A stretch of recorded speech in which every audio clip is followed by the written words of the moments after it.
కిషన్ రెడ్డి సోనియా గాంధీకి రాసిన లేఖపై TPCC working president Jaggareddy స్పందించారు.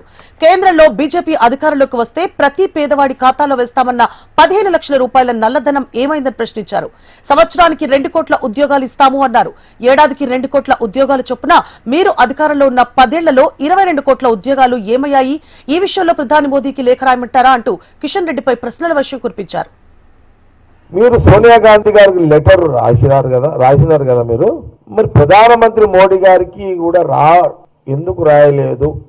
భారతదేశానికి బీజేపీకి అవకాశం ఇవ్వండి, ఇచ్చిన వెంటనే విదేశాలలో ఉన్న నల్లధనాన్ని తీసుకొచ్చి భారతదేశంలో ఉన్న మారుమూల గ్రామాలకు అంటే తెలంగాణ, ఆంధ్రప్రదేశ్ నలుమూలలో ఉన్న గ్రామాలలో పేదవాడికి అకౌంట్లో 15 లక్షలు వేసుకుంటూ భారతదేశంలో ప్రతి పేదవాడికి 15 లక్షల రూపాయలు నల్లధనాన్ని తీసుకొచ్చి మీరు పేదవారికి అకౌంట్లలో వేస్తామని మీరు చెప్పినారు.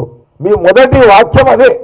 ఈ దేశ ప్రజలకు ప్రతి సంవత్సరము మీరు చదువుకున్న యువతీ యువకులకు సంవత్సరానికి తెలంగాణ, ఆంధ్రప్రదేశ్తో పాటు దేశంలో ఉన్న అన్ని ప్రాంతాలకు ఉన్నటువంటి యువతీ యువకులకు చదువుకున్న వాళ్లకు సంవత్సరానికి 2 కోట్ల ఉద్యోగాలు మీరు ఇస్తానని ఆ రోజు మోడీ గారు అన్నారు.